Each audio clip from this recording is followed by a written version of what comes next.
दो,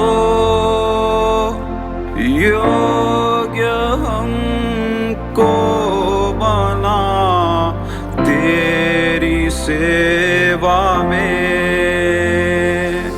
आओ पावन आत्मा तेरे दान दो, योग्य हमको बना तेरी सेवा में। तू है शक्ति, तू है मुक्ति, तू है आत्मा सृजनहार।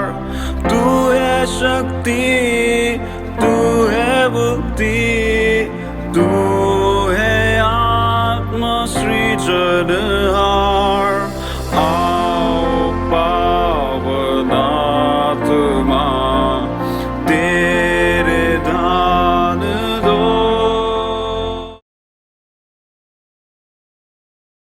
जय यीशु, आप सबों को जय यीशु।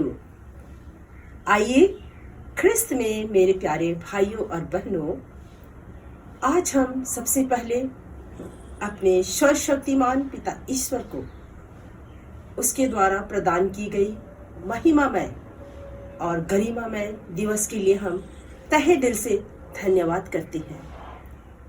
आज आत्मा में सेमिनार पुनर्जीवित का चौथा दिन है। मैं आप सबों को दिल्ली कम्युनियन सर्विस कमीशन की तरफ से आप सबों का हार्दिक अभिनंदन और हार्दिक स्वागत करती हूँ। आज की गायक मंडली सिस्टर्स ऑफ CFMS का भी तहे दिल से स्वागत करती हूँ, जो अपने मधुर सुरों और तालों के द्वारा अपनी स्तुति और आराधना के साथ साथ हम सबों को प्रभु यीशु की ओर अगुवाई करेंगे और हमारे लिए भक्तिमय और प्रार्थनामय माहौल बनाएंगे। तो आइए हम सभी इन सिस्टरों का हार्दिक अभिनंदन करते हैं और इस सुंदर दिन को और प्रभु की महिमामय बनाने के लिए माता मरियम की मध्यस्थ मांगेंगे। हम सब एक साथ मिलकर बोले, प्रणाम मरिया कृपा पूर्ण, प्रभु तेरे साथ है, धन्य तू स्त्रियों में और धन्य है तेरे गर्भ का फल यीशु। हे संत मरिया, परमेश्वर की माँ, प्रार्थना कर हम सब पापियों के लिए अब और हमारे मरने के समय। आमीन। जय यीशु। प्रभु यीशु पवित्र परम प्रसाद के रूप में हमारे बीच में उपस्थित हैं। एक रोटी के रूप में हमारे बीच में उपस्थित प्रभु यीशु की हम स्तुति आराधना करें, उसकी जय जयकार करें, क्योंकि वो महान है, सर्वशक्तिमान है और शक्तिशाली ईश्वर है, जो हमें आज अपने आशीष कृपाओं से भरने वाले हैं। आइए हम आशीष और कृपाएँ मांगें, उसकी स्तुति आराधना करें, ताकि प्रभु हमें अपने आशीषों से, अपनी कृपाओं से, अपनी दिव्य ज्योति से हमें भर दे, हमें अपनी दिव्य ज्योति से आलोकित करे, पवित्र आत्मा से हमें आलोकित करे। हम उसकी स्तुति आराधना करें, क्योंकि प्रभु यीशु ही जीवन देने वाले प्रभु यीशु हैं। यीशु ही सत्य, मार्ग और जीवन है। यीशु ही हमें नवजीवन देते हैं और यीशु जीवन के केंद्र हैं। हम उसकी स्तुति आराधना करें, जय जयकार करें, उसकी स्तुति गाएं। हम गाना गाते हुए हम प्रभु यीशु की स्तुति आराधना करेंगे।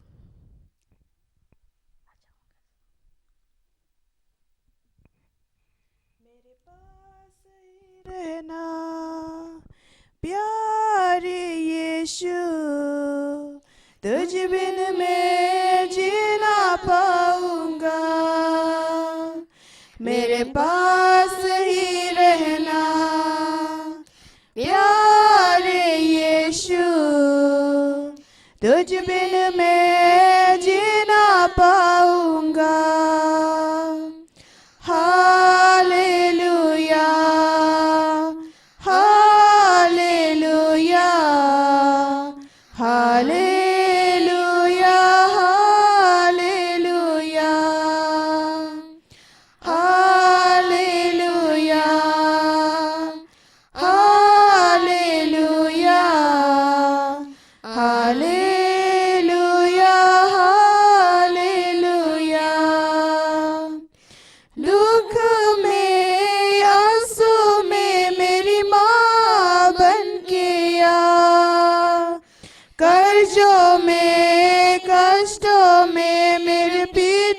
बन के या, दुख में आंसू में मेरी माँ बन के या, कर्जों में कष्टों में मेरे पिता बन के या, मेरे पास ही रहना प्यारे यीशु, तुझ बिन मैं जीना पाऊंगा। अंधियारी राहों में मेरी रोशनी बन के या, मौत के वादियों में मेरा जीवन बन के या, अंधियारी राहों में मेरी रोशनी बन के या, मौत के वादियों में मेरा जीवन बन के या, मेरे पास ही रहना प्यारे यीशु, तुझ बिन मैं जीना पाऊंगा। मेरे पास ही रहना प्यारे यीशु, तुझ बिन मैं जीना पाऊंगा, तुझ बिन मैं जीना पाऊंगा। हे प्यारे प्रभु यीशु, हम आपकी स्तुति आराधना करते हुए तुझे धन्यवाद देते हैं प्रभु। हे प्रभु यीशु, तूने कहा है थके मांदे और बोझ से दबे हुए लोगों, तुम सब के सब मेरे पास आओ, मैं तुम्हें विश्राम दूंगा। हे प्यारे प्रभु, हम तुझे धन्यवाद देते हैं आपके महान उपकार के लिए, आपके महान प्यार के लिए कि तूने हम प्रत्येक को आपके पास बुलाया है, आपके पवित्र चरणों में, आपके पवित्र उपस्थिति में प्रभु हमें आपने अपनी आशीष देने के लिए, नया जीवन देने के लिए, हमें अपनी कृपाओं से भरने के लिए तूने हमें बुलाया है। तुझे धन्यवाद देते हैं। आपने हमें हमारी बीमारियों से, हमारी कमजोरियों से चंगा देने के लिए आपने हम प्रत्येक को चुना है। हम तुझे धन्यवाद देते हैं। हे प्यारे प्रभु, आइए हम अपनी सारी कमजोरियों को, अपनी सारी तकलीफ़ों को, अपनी सारी बीमारियों को हम प्रभु के समक्ष रखें, ताकि प्रभु हमें हमारे सभी गलतियों से, सभी कमजोरियों से, हमारे पाप के बंधनों से हमें मुक्ति देने वाले हैं, हमें चंगा करने वाले हैं। क्योंकि प्रभु पवित्र परमप्रसाद में उपस्थित प्रभु यीशु शक्तिशाली प्रभु है, चंगाई दाता यीशु है, जो हमें हमारे बीमारियों से, कमजोरियों से, दुखों से चंगा करने वाले हैं। वे हमें हर एक प्रकार की कमजोरियों, दुख, तकलीफ से चंगा करेंगे और हम शुद्ध हो जाएंगे, पवित्र हो जाएंगे और पवित्र आत्मा हम पर आ जाएगा। पर प्रभु यीशु अपने पवित्र आत्मा की शक्ति से, अपने पवित्र आत्मा की शक्ति सामर्थ्य से हमें भर देने वाले हैं। आइए हम उसकी जय जयकार करें, उसकी गुणगान करें।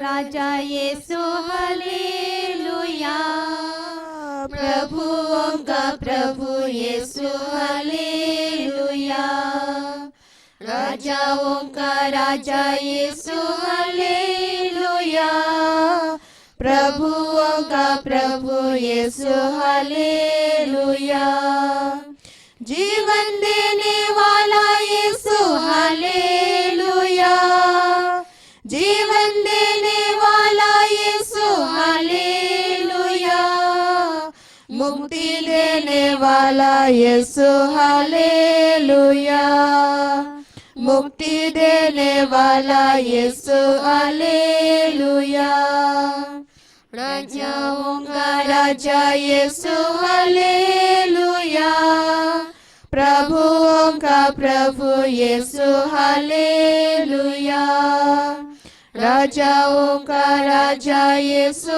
हालेलुया, प्रभुओं का प्रभु यीशु हालेलुया, शांति देने वाला यीशु हालेलुया, शांति देने वाला यीशु हालेलुया, शक्ति देने वाला यीशु हालेलुया, शक्ति देने वाला यीशु हालेलुया। राजाओं का राजा यीशु हालेलुया। प्रभुओं का प्रभु यीशु हालेलुया। राजाओं का राजा यीशु हालेलुया। प्रभुओं का प्रभु यीशु हालेलुया। आइए हम प्रभु के सामने हमारे सभी विनती को, सभी जो भी ज़रूरत है, हमारी आवश्यकता हमारे जीवन में है, सभी को हम प्रभु के समक्ष रखें, क्योंकि प्रभु हमें अपने सारे आशीषों से भरने वाले हैं, सभी कृपाओं से भरने वाले हैं और अपने प्रेम से हमें भर देने वाले हैं। हम अपनी सारी प्रार्थनाओं को प्रभु के समक्ष रखते हुए सारी प्रार्थनाओं को हम प्रभु के सामने रखें और प्रभु ने जो हमें प्रार्थनाएं सिखाए हैं उसे हम एक साथ प्रार्थना बोलेंगे। हे पिता हमारे जो स्वर्ग में है, तेरा नाम पवित्र किया जावे, तेरा राज्य आवे, तेरी इच्छा जैसे स्वर्ग में है वैसे पृथ्वी पर भी पूरी हो। हमारा प्रतिदिन का आहार आज हमें दे और हमारे अपराध में क्षमा कर, जैसे हम भी अपने अपराधियों को क्षमा करते हैं, और हमें परीक्षा में ना डाल परंतु बुराई से बचा। प्रणाम मरिया, कृपा पूर्ण प्रभु तेरे साथ है, धन्य तू स्त्रियों में और धन्य तेरे गर्भ का फल यीशु। हे संत मरिया परमेश्वर की माँ, प्रार्थना कर हम सब पापियों के लिए अब और हमारे मरने के समय। आमीन। पिता पुत्र पवित्र आत्मा की महिमा होवे, जैसे वो आदि में थे और अनंत काल तक सदा रहेगी। आमीन। हम प्यारे प्रभु यीशु, हम तेरी स्तुति आराधना करते हैं, तेरी जय जयकार करते हैं, क्योंकि तू महान है, तू सशक्तिमान है, तू राजाओं का राजा है, तू जीवन देने वाला प्रभु। हम तेरी स्तुति तेरी आराधना करते हैं, तेरी जय जयकार करते हैं। आइए हम अपनी सारी चिंताएं प्रभु के समक्ष चढ़ाएं, प्रभु के सामने हम अपने आप को समर्पित करें। अपनी जो भी तकलीफ़ है, परेशानियां हैं, दुख तकलीफ हैं, हमारे परिवार की जो भी दुख कष्ट हैं, हम प्रभु के सामने रखें, क्योंकि आज प्रभु हमें सारे दुखों से, सारी परेशानियों से, सारे कष्ट से हमें मुक्ति देने वाले हैं। वे हमें चंगा करने वाले हैं। हम अपनी जो भी बीमारियां हैं, तकलीफ़ है, सभी हम प्रभु के समक्ष रखें। आज प्रभु आपको आशीष देने वाले हैं, आपको चंगा करने वाले हैं। आइए हम एक साथ मिलकर अपने दोनों हाथों को उठाते हुए प्रभु की स्तुति आराधना करें। Hallelujah hallelujah hallelujah hallelujah hallelujah hallelujah hallelujah hallelujah hallelujah. हे प्रभु यीशु तू जीवनदाता ईश्वर है, हम तेरी स्तुति आराधना तेरे जयकार करते हैं। Hallelujah hallelujah hallelujah hallelujah hallelujah. हे प्रभु यीशु तूने कहा थके मारे बोझ दबे हुए तुम सब के सब मेरे पास आओ, मैं तुम्हें विश्राम दूंगा। हे प्यारे प्रभु यीशु, यहाँ प्रत्येक को या जो कोई भी आए प्रभु यीशु अपने आशीष से भर दे, अपनी दिव्य ज्योति से उन्हें भर दे। हे प्रभु यीशु तेरी स्तुति तेरी आराधना हो प्रभु। Hallelujah hallelujah hallelujah hallelujah hallelujah hallelujah hallelujah. हमें सारे कष्टों से मुक्ति देने वाले प्रभु यीशु, हमारे सभी बीमारियों से चंगाई करने वाले प्रभु यीशु, हम आपकी जयकार करते हैं। चंगा करने वाले प्रभु यीशु तेरी स्तुति हो, तेरी आराधना हो, तेरी जयकार हो। Hallelujah hallelujah hallelujah hallelujah hallelujah hallelujah hallelujah hallelujah hallelujah.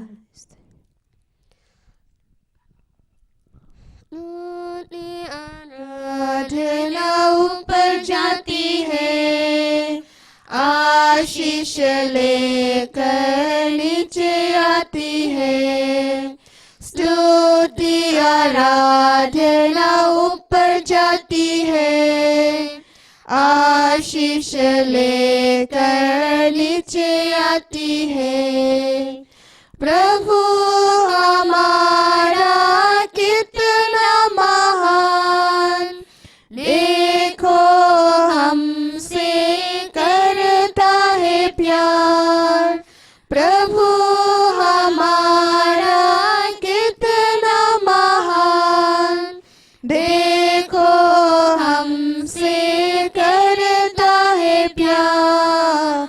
Hallelujah hallelujah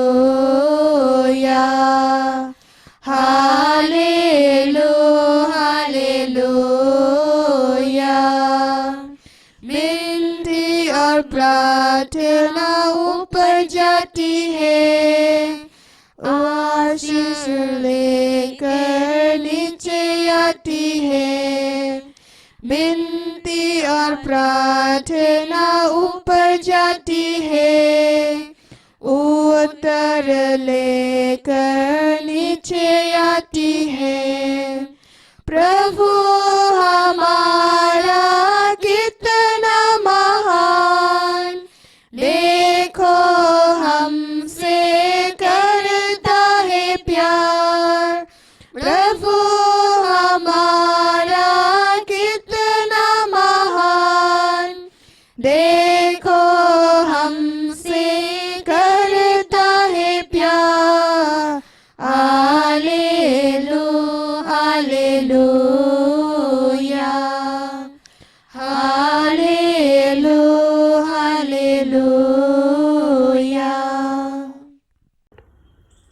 धन्यवाद सिस्टर्स।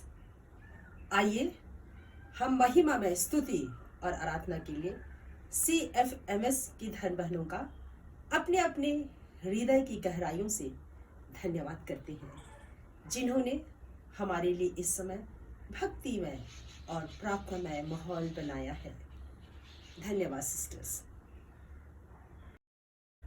आज के मुख्य अतिथि फादर बास्टिन थॉमस जी का हम तहे दिल से हार्दिक अभिनंदन और हार्दिक स्वागत करते हैं।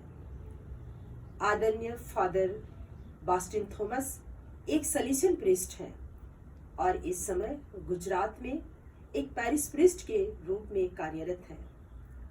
फादर अपनी युवा अवस्था में ही अर्थात 1987 में इन्होंने एक कैरिस्मेटिक रिट्रीट में भाग लिया था और उसी समय से प्रभु यीशु से इतने प्रभावित हुए कि वे पीछे मुड़कर नहीं देखे, परंतु अपने आध्यात्मिक जीवन में आगे बढ़ते रहे और एक इंग्लिश प्रेयर ग्रुप में निरंतर कार्यरत रहे हैं।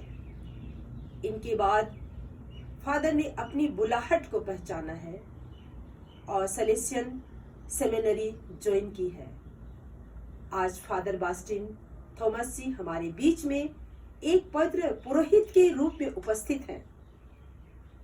साथ ही साथ उनको चंगाई प्रार्थना और डिलीवरेंस प्रार्थना करने का प्रभु यीशु से एक अद्भुत वरदान प्राप्त है और इस तरह वे निरंतर अपने पुरोहिताई जीवन के द्वारा लोगों की सेवा करते हैं। तो आइए हम फादर बास्टिन थॉमस जी का अपनी तालियों से हार्दिक स्वागत करते हैं।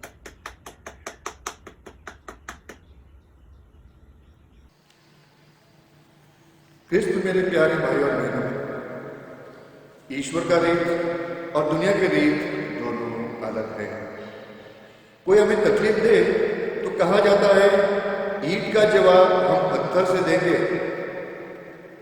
एक इंग्लिश फिल्म का नाम है गॉड फॉरगिव्स आई डोंट, यानी ईश्वर माफ करता है मैं नहीं।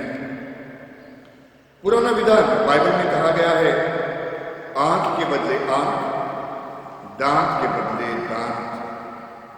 हमको कोई तकलीफ दे या नुकसान पहुंचाए तो हम मन ही मन में यही चाहते हैं कि उस व्यक्ति को उतना ही या उससे ज्यादा तकलीफ या नुकसान हो।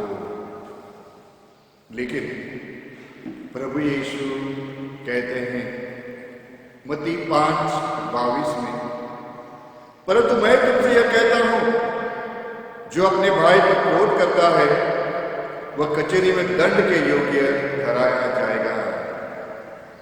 न्याय के दिन हमसे प्रश्न किया जाएगा कि हमने हमारे भाई के ऊपर क्रोध किया। मत्ती 5:23-24 में लिखा है, जब तुम वेदी पर अपनी भेंट चढ़ा रहे हो और तुम्हें वहां याद आए कि मेरे भाई को मुझसे कोई शिकायत है, तो अपनी भेंट वहीं वेदी के सामने छोड़कर पहले अपने भाई से मेल करने जाओ और तब आकर अपनी भेंट चढ़ाओ। मेरे भाई को अगर मुझसे कोई शिकायत हो और तब आकर, यानी ईश्वर कह रहे मुझे आपकी बलि नहीं चाहिए, आपकी भेंट नहीं चाहिए, पहला मेल करो और फिर आओ। मेल करो, नहीं तो मत आओ, ऐसे उसका अर्थ हो जाता है। मत्ती 5:38 में लिखा है, तुम लोगों ने सुना है कि कहा गया है, आंख के बदले आंख और दांत के बदले दांत, परंतु मैं तुमसे कहता हूं, दुष्ट का सामना नहीं करो। यदि कोई तुम्हारे दाहिने गाल पर थप्पड़ मारे तो दूसरा भी उसके सामने कर दो। झगड़ा बढ़ाना नहीं, मारपीट करना नहीं। मत्ती 5:44 में लिखा है, परंतु मैं तुमसे कहता हूं, अपने शत्रुओं से प्रेम करो और तुम पर अत्याचार करते हैं उनके लिए प्रार्थना करो। प्रार्थना करो यानी उनके लिए दुआई मांगो ईश्वर से, उनकी अच्छा हो, उनको आशीषें मिले, उनको जो कृपा की जरूरत है वो उनको दे, उनकी अच्छा के लिए प्रार्थना करो। मत्ती 6:12 में आदर्श प्रार्थना जो कि हे हमारे पिता, ये प्रार्थना जब हम प्रभु यीशु सिखाते हैं, उस प्रार्थना में कहा गया है, हमारे अपराध क्षमा करो जैसे हमने भी अपने अपराधियों को क्षमा किया है। फिर प्रभु यीशु उसके बारे में और भी कहते हैं 14वें अध्याय में, यदि तुम दूसरों के अपराध क्षमा करोगे तो तुम्हारा स्वर्गीय पिता भी तुम्हें क्षमा करेगा, परंतु यदि तुम दूसरों को क्षमा नहीं करोगे तो तुम्हारा पिता भी तुम्हारे अपराध क्षमा नहीं करेगा। क्या हम चाहते हैं कि ईश्वर हमारे पाप क्षमा करे, हम ईश्वर के करीब आए, ईश्वर के बच्चे योग्य बन जाए और एक दिन स्वर्ग में प्रवेश करें? अगर हम चाहते हैं कि हमारे पाप क्षमा हो जाए तो हमको भी हमारे अपराधियों के पाप क्षमा करना है। मत्ती 18:21 और 22 में लिखा है, तब पेट्रुस ने पास आकर ईसा से कहा, प्रभु, यदि मेरे भाई मेरे विरुद्ध अपराध करता जाए तो मैं कितनी बार उसे क्षमा करूं? 7 बार तक? ईसा ने उत्तर दिया, मैं तुमसे नहीं कहता 7 बार तक, बल्कि 70 गुना 7 बार तक। जितने भी बार वो हमसे बुरी तरह से हमसे बर्ताव करते हैं, हमको उनको क्षमा ही करता रहना है। मत्ती 18:23 से 35 में फिर प्रभु यीशु एक दृष्टांत देते हैं निर्दयी सेवक का। एक व्यक्ति है जिसको 13 वर्ष का जो पगार है उतने पैसे वो आदमी को क्षमा करता है, लेकिन यही आदमी जिसने उसको एक दिन का पगार के इतने पैसे नहीं दिए हैं तो उसके ऊपर टूट पड़ता है। और जब उस व्यक्ति जिन्होंने उनको क्षमा किया है उनको पता चलता है तो 33वें अध्याय में लिखा है, तो जिस प्रकार मैंने तुम पर दया की थी, क्या उस प्रकार तुम्हें भी अपने सहसेवक पर दया नहीं करनी चाहिए थी? यदि तुम हर एक, और 35 में लिखा है, यदि तुम हर एक अपने भाई को पूरे हृदय से क्षमा नहीं करोगे तो मेरा स्वर्गीय पिता भी तुम्हारे साथ ऐसा ही करेगा। ईश्वर ने हमारे कितने सारे पाप क्षमा किए हैं, लेकिन हम दूसरे के थोड़े, उन्होंने अगर कुछ हम पर अत्याचार किया है, थोड़ा कुछ किया है, उनको तकलीफ दी है, तो उसको हम माफ करने के लिए तैयार नहीं है। प्रभु यीशु के खुद के जीवन में हमें कुछ देखने को मिलता है। अंतिम भोजन के लिए प्रभु यीशु अपने शिष्यों के साथ बैठे हैं और संत यूहन्न 13:26 में लिखा है, और उन्होंने रोटी डुबाकर सिमोन इस्करियोती के पुत्र यूदास को दे दी। अब उस समय अगर भोजन में कोई बैठे जिससे ज्यादा प्यार हो, उसको अपने कटोरे में से रोटी जो है वो दिया जाता था। यूदास प्रभु यीशु को धोखा दे रहा है, लेकिन प्रभु यीशु उसको तभी भी प्यार कर रहा है। गेत्सेमनी बाग में प्रभु यीशु को पकड़ने के लिए आए हैं।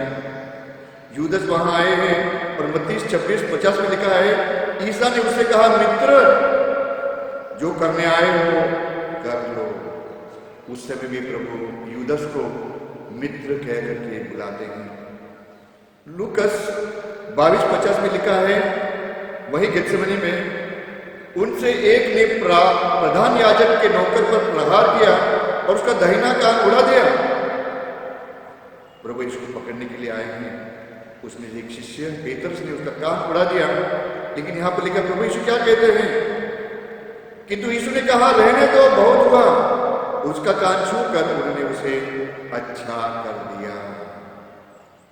उनको पकड़ने के लिए आए हैं और प्रभु यीशु तभी भी अच्छा ही कर रहे हैं। मत्ती 26:52 में ईसा ने उससे कहा, तलवार म्यान में कर लो, क्योंकि जो तलवार उठाते हैं वे तलवार से मरते हैं। प्रभु यीशु को मारपीट पसंद नहीं, वो ना कहते हैं ऐसे बातों को। और फिर लूकस 23:34 में लिखा है, वो क्रूस के ऊपर है, ईसा ने कहा, पिता उन्हें क्षमा कर, क्योंकि ये नहीं जानते कि ये क्या कर रहे हैं।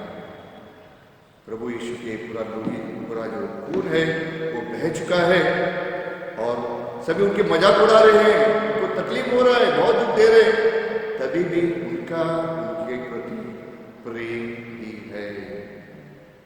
पिता उन्हें क्षमा कर, क्योंकि ये नहीं जानते कि ये क्या कर रहे हैं। एक तत्वज्ञानी से पूछा गया कि महात्मा गांधी और प्रभु यीशु में क्या फर्क है। उन्होंने कहा, महात्मा गांधी पहला कहते हैं फिर करते हैं, प्रभु यीशु पहला करते हैं फिर दूसरों को सिखाते हैं। मेरे प्यारे भाइयों बहनों, प्रभु यीशु ऐसा क्यों कहते हैं, क्यों क्षमा की बात करते हैं? उन्होंने मत्ती 5:48 में कहा है, तुम पूर्ण बनो जैसे तुम्हारा स्वर्गीय पिता पूर्ण है। उनकी क्षमा करने वाली प्रेम का पूर्णता यह दृष्टांत में दिखाई देता है। उनका जो प्रेम है वो क्षमा करने वाला प्रेम है। और हमको लूकस 15:11 से 32 में दिखाई देता है, खोया हुआ लड़का, ये दृष्टांत में एक लड़का है जो पिता मरा भी नहीं है, उससे पहले ही अपना हिस्सा मांग लेता है और वो लेकर के उड़ा करके फिर से वापस आता है। पिता को तो बहुत दुख हुआ है, लेकिन पिता बेटे की राह देखता है और जब वो आते हैं तो नौकरों से कहते, आनंद मनाए, मेरा बेटा मर गया था और फिर मिल गया है। जो भी उन्होंने नुकसान किया उसके बारे में कुछ नहीं सोचता, उनको बेटा वापस मिल गया है, इसी में खुशी मना रहे हैं। जबकि दूसरा बेटा आता है, उसको गुस्सा होता है कि भाई इसने तो पूरे पैसे उड़ा दिए हैं और आप इसके लिए क्या कर रहे हैं। तो वो कह रहे हैं, तुम्हारा यह भाई मर गया था और फिर जी गया है, यह खो गया था और फिर मिल गया है। मेरे प्यारे भाइयों बहनों, अगर कोई परिवार में दो बेटे झगड़ता हो, एक बेटे ने दूसरे बेटे को एकदम बहुत मार के जख्मी कर दिया है, तो क्या माँ जाकर के इस बेटे से कहेगा जिसको मारा गया, ले बेटा ये लकड़ी ले और उस बेटे को मार? माँ तो नहीं कहेंगे, पिताजी नहीं कहेंगे, नहीं चाहेंगे कि भाई एक को अगर मार भी दिया है तो दूसरे को मार दे, ये उनकी इच्छा बिल्कुल नहीं होगी। और माँ तो यही कहेंगे, बेटा चलो भूल जाओ, जाने दो, उनके मेल मिलाप कराएंगे। इसी प्रकार हमारे पिता परमेश्वर यही चाहते हैं कि हम एक दूसरे के साथ मेल मिलाप से रहें। मत्ती 5:45 में वो भले और बुरे दोनों पर अपना सूर्य उगाता तथा धर्मी और अधर्मी दोनों पर पानी बरसाता है। पिता परमेश्वर सबको एक जैसा प्यार करते हैं, सब उन्हीं के संतान हैं। मत्ती 6:10 में आदर्श प्रार्थना ये हमारे पिता सिखाते समय उन्होंने ये कहा प्रार्थना में, तेरा राज्य आए, तेरी इच्छा जैसे स्वर्ग में है वैसे पृथ्वी पर भी पूरी हो। यह पृथ्वी स्वर्ग बन जाए, कोई झगड़ा दुश्मनी ना हो, प्रेम और सिर्फ प्रेम रहे। यही पिता की इच्छा है और ये चाहते हैं, ये पिता चाहते हैं कि लोग प्रेम से रहे। मत्ती 5:9 में कहा गया है, धन्य है वे जो मेल कराते हैं, वे ईश्वर के पुत्र कहलाएंगे। जो मेल कराते हैं, प्रेम बढ़ाते हैं, झगड़ा को खत्म करते हैं, वह ईश्वर के पुत्र कहलाएंगे। पुराने विधान में भला ही कहा गया है, आंख के बदले आंख और दान के बदले दान। क्षमा करने वाला प्यार जो प्रभु ईश्वर को सिखाते हैं, वो वहां पर भी दिखाई देते हैं। यूसुफ के जीवन में उसके भाइयों ने उसको सताया, उसको बेच दिया, लेकिन यूसुफ का मन में भाइयों के लिए प्यार है। उत्पत्ति ग्रंथ 50:20 में वो कहते हैं, आपने हमारे साथ बुराई करनी चाहिए, किंतु ईश्वर ने उसे भलाई में परिणत कर दिया और इस प्रकार बहुत से लोगों के प्राण बचाए। ईश्वर का यूसुफ का हृदय इतना अच्छा था कि ईश्वर ने उन्हें इजिप्ट का प्रधानमंत्री बनाया। सामुएल का पहला ग्रंथ 26:9 में दाऊद ने अभिषेक को यह उत्तर दिया, उसे मत मारो, कौन प्रभु के अभिषेक को मारकर दंड से बच सकता है। शाऊल ने दाऊद को मारने की कोशिश की, लेकिन दाऊद उनको क्षमा करते हैं, प्यार करते हैं। अय्यूब के ग्रंथ 42:10 में ऐसा लिखा गया है, जब अय्यूब अपने मित्रों के साथ प्रार्थना कर चुका तो प्रभु ने उसे फिर संपन्न बनाया और पहले अय्यूब की जितनी संपत्ति थी उससे दुगनी कर दी।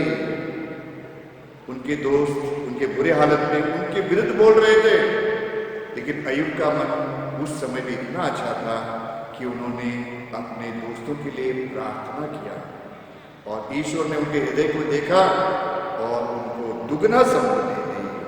जितनी थी उससे भी दुगनी उनको संपत्ति दे दी। प्रवक्ता ग्रंथ 28:2 में लिखा गया है, अपने पड़ोसी का अपराध क्षमा कर दो और प्रार्थना करने पर तुम्हारे पाप क्षमा किए जाएंगे। प्रभु यीशु आदर्श प्रार्थना में यही कहते हैं। सुक्ति ग्रंथ 25:21 में, यदि तुम्हारा शत्रु भूखा है तो उसे खिलाओ, यदि वो प्यासा है तो उसे पिलाओ, क्योंकि तुम उसके सिर पर जलते अंगारे का ढेर लगाओगे और प्रभु तुम्हें उसका बदला चुकाएगा। जो बुरा करता है उसके लिए अच्छा करो, ऐसा प्रभु यीशु कहते हैं। नया विधान में दिखाई देता है, प्रेरित चरित्र 7:60 में स्तेफानोस शुभ संदेश फैला रहा है, लोग उनके खिलाफ हो गए हैं, वो लोग पत्थर मार के उनको मार डालना चाहते हैं। ऐसे में ऐसा लिखा गया है, तब स्तेफानोस घुटना टेककर ऊंचे स्वर से बोला, प्रभु यह पाप इन पर मत लगा। उनको मारा जा रहा है, वो मरने वाले हैं और उस समय भी उनके दिल में अपने शत्रुओं के प्रति प्रेम है।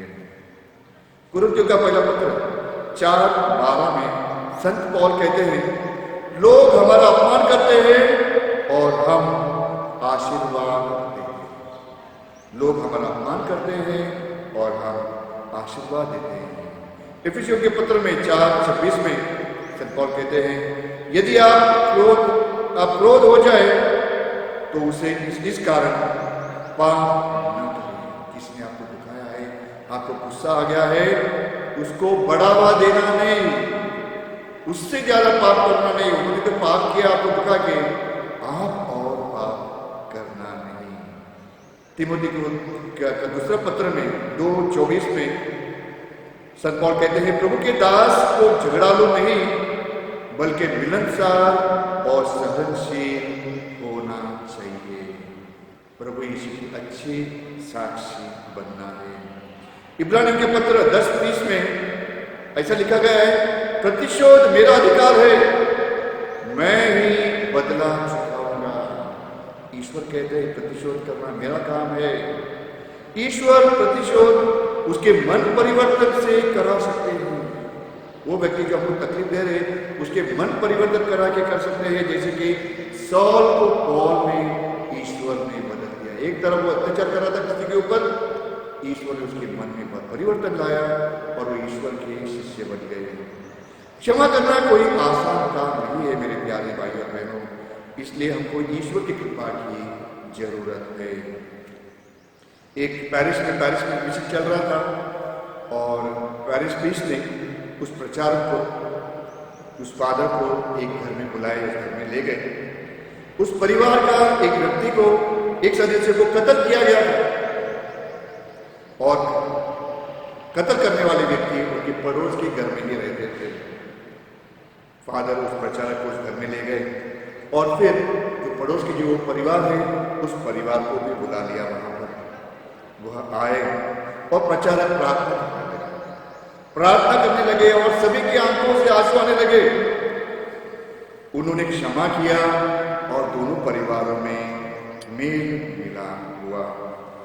कहा गया है कि कब्र के फूल सूखे भी नहीं थे और ईश्वर ने इतना बड़ा चमत्कार किया उस दो कुटुंबों के बीच में, इतना बड़ा चमत्कार किया। आज के तारीख में भी ऐसे चमत्कार होते हैं। संत पोप जॉन द्वितीय, इनको गोली मारा गया, किसी ने इनको बंदूक से गोली मार दी और वो हॉस्पिटल में थे। हॉस्पिटल से निकलते ही पहले व्यक्ति को मिलने गए, वो जेल में इसी हत्यारे को उनको मिलने के लिए गए। उस शत्रु से उन्होंने प्यार दिखाया, प्यार किया। दूसरा है ग्लैडिस, उनके पति और 2 बेटों को जिंदा जला गया, लेकिन ग्लैडिस उन हत्यारों को क्षमा कर देंगे। पत्रकारों को यह उन्होंने शब्द दिए, मैंने उनको क्षमा किया है, मैंने उनको क्षमा किया है। सिस्टर रानी मरिया को दिन दहाड़े सबके सामने कई बार चाकू मारकर हत्या किया गया, लेकिन उनकी बहन जेल में जाती है और उस हत्यारे को भाई मान करके उनको राखी बांधते हैं। मेरे प्यारे भाई और बहनों, इस तरह प्रभु यीशु हमको एक दूसरे के साथ प्रेम से रहने के लिए सिखाते हैं। हम पिता परमेश्वर के सच्चा पुत्र और पुत्री बने, यह प्रभु यीशु की इच्छा है। क्षमा क्या सिर्फ इसलिए करें कि हम शांति से रहे या हमारे बीच में संबंध अच्छे बने रहे? क्षमा करने से हमें आंतरिक चंगाई मिलती है। हम सिर्फ एक दूसरे के साथ प्रेम से रहे, यही नहीं, जिसको कोई घाव हुआ है तो वो घाव मिट जाए, ये भी उनको चंगाई मिले, यह भी प्रभु यीशु की इच्छा है। अगर किसी ने हमें दुखाया है तो वो घाव हम में रहता है, और जब वो व्यक्ति जिसने हमें दुखाया है हमारे सामने से गुजरता है या हमारे विचारों में आता है तो उसके प्रति हमको गुस्सा आता है और तकलीफ हमें को होती है। वो व्यक्ति तो आराम से चला जाता है, उसको पता भी नहीं हमें क्या हो रहा है, लेकिन तकलीफ हमको होती है। वो एक पुलिस और अपराधी के जैसे हैं। अपराधी को पुलिस हथकड़ी पहनाता है और अपने हाथों में भी उस हथकड़ी को बांध के रखते हैं, और इस तरह वो जो व्यक्ति है वो जो व्यक्ति है वो बंधा रहता है। हम उसी तरह हमारे दुश्मन के प्रति घृणा रखकर हम उसके गुलाम बन जाते हैं, उसके गुलाम बन जाते हैं। हमारे दिल में हमने नफरत रखा है, गुस्सा रखा है और उसके गुलाम हो जाते हैं, उनको तकलीफ देते हैं। मेडिकल साइंस कहते हैं कि 90% लोग क्षमा नहीं करने के कारण बीमार, साइकोसोमैटिक डिजीजेस कहते हैं, जो मेंटल होता है, इसी प्रकार के जो है बीमारियां हम क्षमा नहीं करने से होते हैं। टावर आश्रम में एक घटना हुआ, वहां पर एक लकवा जिसको मिला, लकवा हुआ एक आदमी को ले आया गया और वो इस रिट्रीट में भाग ले रहा था और वहां पर क्षमा के बारे में प्रवचन सुनाया जा रहा था। इस व्यक्ति ने उस प्रवचन को सुना और मन में उन्होंने पक्का निर्णय लिया कि मैं उस व्यक्ति को क्षमा करूंगा। उन्होंने उस व्यक्ति को क्षमा किया, वह ठीक हुआ और वो उठ के चलने लगे, वो उठ के चलने लगे। मेरे प्यारे भाई और बहनों, क्षमा करने से हमको ही फायदा होता है। हमारे भलाई के लिए ही प्रभु यीशु हमको कहते हैं कि तुम एक दूसरे को क्षमा करो। किस प्रकार से हम क्षमा करें, किस प्रकार से हम क्षमा करें, इसके बारे में हम देखते हैं। मैंने ये जो एक्सरसाइज है इसको किया है और बहुत समय जब भी मुझे किसी ने दुखाया है मैं इस प्रकार उस व्यक्ति को क्षमा करने की कोशिश की और मैंने देखा है मुझ में बहुत फर्क पड़ा है। मुझ में जो गुस्सा थी और जो कुछ है वो कम हो जाता था और मुझे ही अच्छा लगता था और सामने के व्यक्ति को एकदम आश्चर्य होता था कि भाई ये आदमी के साथ में तो मैंने ऐसे सब इस प्रकार से बात की, लेकिन यही व्यक्ति मेरे साथ में इतनी अच्छी तरह से बात कर रहा है। मेरे जीवन में ऐसा हुआ है और मैं भी चाहता हूं कि हम लोग भी दूसरों को क्षमा करें और एक ये जो एक्सरसाइज है मैं आपके सामने रखना चाहता हूं। पहला है हम प्रार्थना में रूप से उस व्यक्ति को अपने विचार में ले आए। हम शांति से बैठे और उस व्यक्ति को हमारे विचार में ले आए। उसके बाद उस व्यक्ति ने हमें क्या किया है जिसके कारण हमको दुख हुआ है, इसके बारे में हम प्रभु यीशु से कहें। जो कुछ हुआ उस समय, उस घटने में क्या क्या हुआ, किसने क्या कहा, क्या हुआ, सब कुछ हम प्रभु यीशु से कहें, प्रभु यीशु से कहें। और सच्चे दिल से, दूसरी बात यह है, सच्चे दिल से ये भी कहे प्रभु यीशु से, हे प्रभु मुझे उनको क्षमा करना और उनको भूलना बहुत कठिन लग रहा है, मेरे लिए आसान नहीं है, मुझे बहुत मुश्किल हो रहा है। ये बात हम प्रभु यीशु से कहें। बात नहीं, चौथी बात है हम प्रभु यीशु से क्षमा मांगे। किस लिए क्षमा मांगे? कि हमने इस क्रोध को काफी समय तक हमारे दिल में रखा है। प्रभु यीशु से क्षमा मांगे। जब हम प्रायश्चित के लिए जाते हैं, पाप स्वीकार के लिए जाते हैं, हम इस बात के लिए क्षमा मांग सकते हैं कि कई समय तक इस क्रोध को मैंने मेरे हृदय में रखा।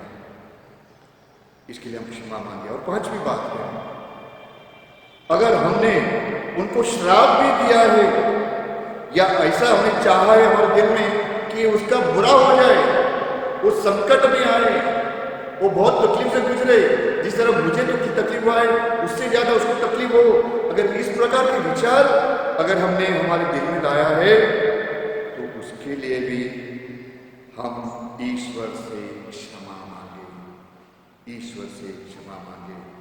फिर प्रभु यीशु एक तरफ है हमारे आगे, दूसरी तरफ है ये दूसरा व्यक्ति जिसने हमको दुखाया है।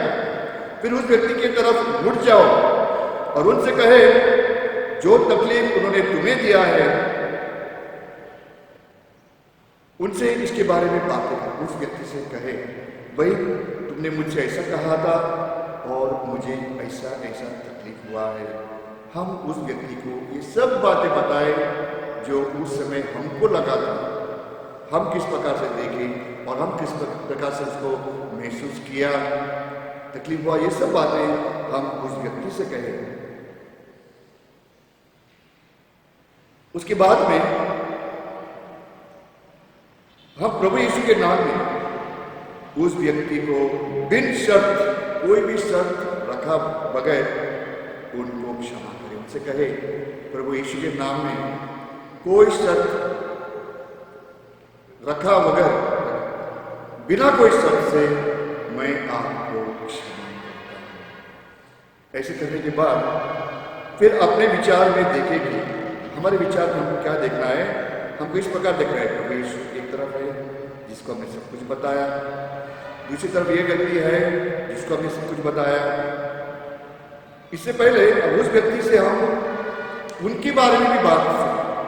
प्रभु यीशु ने कहा है, इस भाई से हमने कहा है या बहन से हमने कहा है, अब वो व्यक्ति हमको कह रहे उनकी दिल की बात, उनके तरफ की बात वो हमको बता रहे, उस बात को हम सुने, उस बात को हम सुने। उसके बाद में हमको विचार में लाना है कि प्रभु यीशु हमारे आगे हैं, ये भाई हमारे सामने हैं और मैं खुद यहाँ पर खड़ा हूँ। अभी प्रभु यीशु हम दोनों को हमारे सर के ऊपर हाथ रख करके हम दोनों को आशीर्वाद दे रहे हैं। इस समय जरा ध्यान देने वाली बात है, अगर हमने सचमुच क्षमा किया है तो हमारे दिल में खुशी होगी कि प्रभु यीशु उस व्यक्ति को भी आशीर्वाद दे रहे हैं, उस व्यक्ति को भी आशीर्वाद दे रहे हैं। तो प्रभु यीशु ऐसे विचार में देखें कि प्रभु यीशु हम दोनों को आशीर्वाद दे रहे हैं। फिर बाद में हमको इस तरह विचार करना है कि हम दोनों को क्षमा हुआ, हम दोनों को क्षमा किए हैं, हम दोनों दोस्त जैसे बात कर रहे हैं। हमको ये विचार लाना है, मैं और मेरे जो दोस्त है, ये जो व्यक्ति है, हम दोनों दोस्त बन गए, दोस्त जैसे हम लोग बात कर रहे हैं। और हम ऐसे एक दृश्य हमारे सामने लाए कि हम लोग अच्छी तरह से बैठ के साथ में खाना खा रहे हैं। इसके बाद में हम पवित्र आत्मा की स्तुति करें, पवित्र आत्मा की स्तुति करें और उनकी उपस्थिति अपने हृदय में और भी मजबूत रीति से हम उसको अनुभव करें। पवित्र आत्मा की स्तुति करते रहे और हमारे दिल में उनको अनुभव करें, एकदम मजबूत, एकदम उनकी उपस्थिति को हम अनुभव करें हमारे हृदय में। ये हमको करना है, पवित्र आत्मा से बढ़ जाए। उसके बाद में आखिर में ये जानकर के सभी कांटे नफरत के बीच अपने हृदय से पूरी तरह निकल गए हैं, प्रभु यीशु को धन्यवाद और स्तुति करते हैं। ईश्वर ने हमारे सभी स्थान को, सभी कांटे निकाल दिए, हमारे नफरत हमारे के बीच जो हमारे हृदय में था उसको निकाल दिया है। इसके लिए हम प्रभु को स्तुति करते रहे, उनको धन्यवाद देते रहे। इस तरह हम देखेंगे कि हम हमारे शत्रुओं को क्षमा कर सकते हैं, उनके दोस्त बन सकते हैं और हमको आंतरिक चंगाई मिलेगी, हमारे जीवन में शांति आएगी। तभी जाकर के हम पिता परमेश्वर के सच्चे बेटी और बेटा बन जाएंगे। प्रभु यीशु की जय, प्रभु यीशु को धन्यवाद। फादर बास्टिन थॉमस जी को विशेष धन्यवाद, जिन्होंने अपने हृदय स्पर्शी प्रवचनों के द्वारा हमें उत्प्रेरित किया है और हमें आध्यात्मिक चंगाई और क्षमा का बहुमूल्य बतलाया है, और तो और हमारी सोई हुई आत्मा को जगाया है। फादर जी, हम सभी अपने अपने दिल की गहराइयों से आपका धन्यवाद करते हैं। प्रेरणादायक टेस्टमनी के लिए बहन लीना सानी का तहे दिल से धन्यवाद करती हूँ, जिन्होंने अपने अनुपम अनुभव व साक्ष्य द्वारा हम सबों को एक नई प्रेरणा दी है और सशक्तिमान पिता ईश्वर का नाम ऊंचा रखा है। धन्यवाद। सबको यीशु। मेरा नाम लीना सनी। मैं आज आप लोगों के सामने अपनी गवाही देना चाहती हूँ कि मैं कैसे प्रभु की ओर आई और प्रभु ने मेरे जीवन में अपने कार्यों द्वारा किस तरह से मुझे अपनी ओर खींचा। एक गवाही जो मेरी है, ये मेरे अपने ही स्कूल की है जहाँ मैं आज काम करती हूँ। आज से करीब 21 साल पहले मैं इस स्कूल में आई तो मैं अपने कार्यों में लगी हुई थी। कुछ ऐसे प्रश्न आए, एक चिट्ठी आई और उस चिट्ठी द्वारा मुझे बहुत सारे प्रश्न उठे मेरे जीवन में। वो कोई व्यक्ति मेरे खिलाफ कुछ कंप्लेन लिख कर गया था। उस व्यक्ति की खोज में प्रभु ने मेरी मदद की। उस समय सब कुछ मेरे खिलाफ होना चाहिए था, मेरी प्रिंसिपल और मेरे साथ काम करने वाले सभी, पर प्रभु ने बड़े चमत्कारी रूप से मुझे उससे बचाया और मेरे कन्फर्मेशन उस स्कूल में करा के दिया। पर जब मैं उस व्यक्ति के बारे में आज याद करती हूँ तो उसने मेरे जीवन में जो कड़वाहट दी थी वो मैं याद कम करती हूँ। बल्कि मैं ये दुआ करती हूँ उसके लिए कि वो मेरे जीवन में आया, तभी मैं प्रभु की ओर जुड़ सकी। हर एक उस घटना को प्रभु एक मधुर रूप से इस्तेमाल करते हैं कि हमारा जीवन बदलता है। वो व्यक्ति ने मेरे खिलाफ बहुत चीज़ें की, पर वो कार्य पूर्ण ना हो पाए। पर जब वो मेरे खिलाफ खड़े थे, प्रभु ने मुझे उन दिनों में सिखाया कि तुम्हें हर बात पर हर तरह से उसे क्षमा करना है। ये क्षमा करना इतना आसान नहीं था, क्योंकि जो व्यक्ति जो आपकी नौकरी खतरे में डालता है, उसके लिए आपके मन में क्षमा के भाव आते नहीं हैं।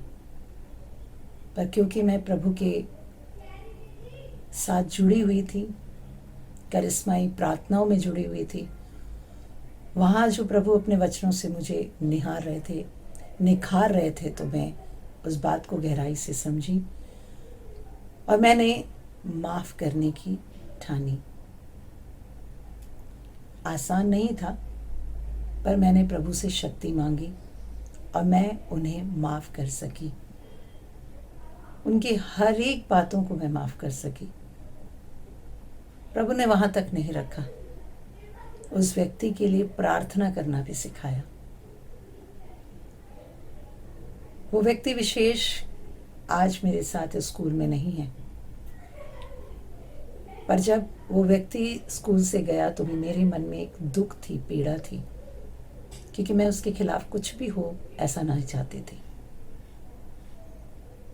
तो प्रभु ने जो व्यक्ति के लिए मेरे मन में जो प्रेम बना, भर के दिया, उसके लिए मैं प्रभु की बहुत आभारी हूँ, क्योंकि माफ़ी पूरे दिल से करना प्रभु ने मुझे सिखाया। और जब कभी इसी तरह से मेरे जीवन में बहुत से लोग आए जिन्होंने मेरे खिलाफ कुछ भी कार्रवाई की, मेरे विरुद्ध खड़े हुए, मेरे लिए बहुत सी अनकही बातें कही, झूठे आरोप लगाए, तब भी मैं प्रभु के साथ बनी रही, क्योंकि वो मुझे हर बार यही सिखाते हैं कि माफ़ करो, तभी मैं तुझे अपना बेटा बेटी मानूंगा। इसी तरह से मेरे जीवन में एक और पड़ाव आया, जब मेरे खिलाफ एक और शिकायत एक पेरेंट ने दिया, जो बहुत ऊपर लेवल तक पहुंचा।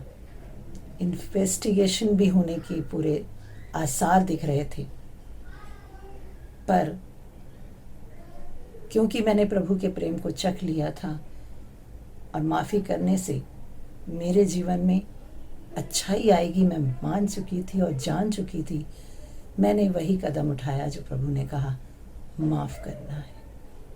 हर एक बात के लिए उस पेरेंट को और जो भी मेरे खिलाफ खड़े थे झूठे आरोप में, सबको माफ़ किया।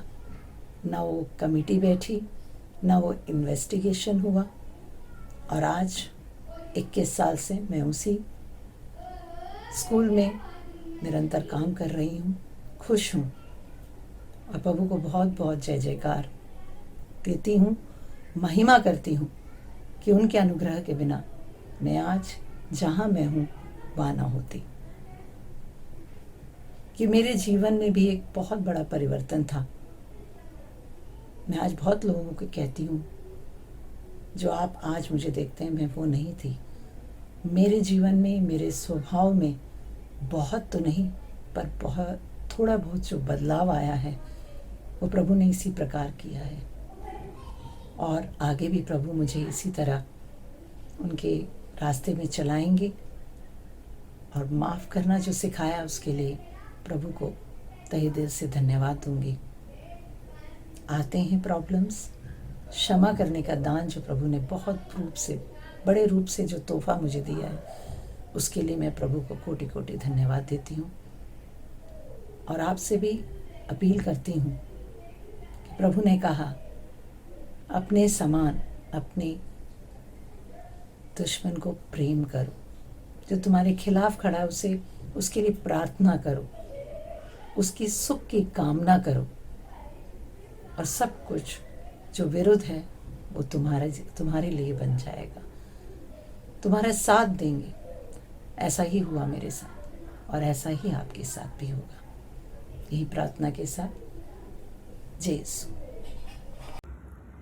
और अंत में आप सबों को दिल्ली कम्युनियन सर्विस कमीशन की तरफ से प्रभु यीशु के मीठे और मधुर नाम में ढेर सारा प्यार और शुभकामनाएं।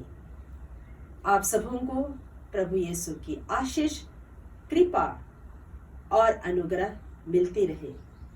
सचमुच में यदि आप नहीं तो हम नहीं। आप लोगों ने बहुत ही भक्ति भाव से इस आत्मा में जीवन सेमिनार के सारे प्रवचनों को सुना है। आप लोगों का तहे दिल से धन्यवाद। एक नम्र निवेदन है कि कल आत्मा में जीवन सेमिनार का 5वां दिन है। आप सभी अपने परिवार के साथ, अपने पड़ोसियों के साथ और अपने इर्द गिर्द में जितने भी लोग रहते हैं उन सबों के साथ इस सेमिनार में भाग लेकर के आध्यात्मिक लाभ उठाएं।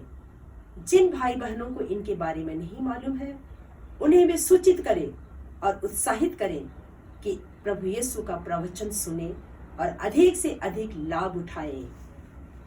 धन्यवाद। Hallelujah, hallelujah, hallelujah.